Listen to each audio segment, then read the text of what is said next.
இன்றைக்கு இயேசுதான் நம்முடைய தெய்வம் என்றால் நீங்களும் நானும் அந்நியர்கள் அல்ல, பரதேசிகள் அல்ல, திக்கற்றவர்கள் அல்ல.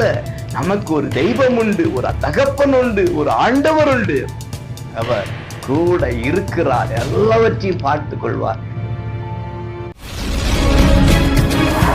இரட்சகர் இயேசுவின் இன்ப நாமத்திலே உங்களை மனதார வாழ்த்துகிறேன். நீங்கள் ஆசீர்வாதமா இருப்பீர்களாக.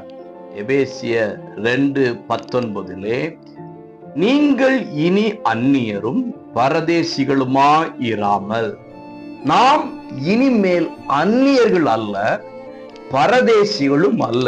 ஏனெனில் ஆண்டவராகிய இயேசு கிறிஸ்து இந்த பூமியிலே நம்மை போல ஒரு மனிதனாக பிறந்து சிலுவையிலே நம்முடைய எல்லா பாவங்களை சுமந்து மன்னித்து தூரமாக இருந்த நம்மை பக்கத்துல கொண்டு வந்து விட்டார். நாம் இனி அந்நியர்கள் அல்ல, பரதேசிகள் அல்ல, அவருக்கு சொந்தமானவர்கள், அவரால் மீட்கப்பட்டவர்களாக மாற்றப்பட்டிருக்கிறோம். எவ்வளவு பெரிய பாக்கியம்! யாரெல்லாம் ஆண்டவராக இயேசுவை ஏற்றுக்கொண்டு அவருடைய பிள்ளைகளாக மாறிவிட்டோம் என்று விசுவாசிக்கிறார்களோ அவர்கள் அனைவரும் அந்நியர்கள் அல்ல, பரதேசிகளும் அல்ல என்றால் அவர்களுக்கு ஒரு தகப்பன் இருக்கிறார், ஒரு தெய்வம் இருக்கிறார். இன்றைக்கு இயேசுதான் நம்முடைய தெய்வம் என்றால் நீங்களும் நானும் அந்நியர்கள் அல்ல, பரதேசிகள் அல்ல, திக்கற்றவர்கள் அல்ல.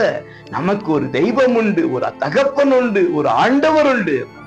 அவர் கூட இருக்கிறார், எல்லாவற்றையும் பார்த்துக் கொள்வார். எதை குறித்து கலங்காமல் இருங்கள். நீங்கள் அந்நியர்கள் அல்ல, நீங்கள் பரதேசிகள் அல்ல, தகப்பனாக இயேசு உங்களோடு இருக்கிறார். God bless you.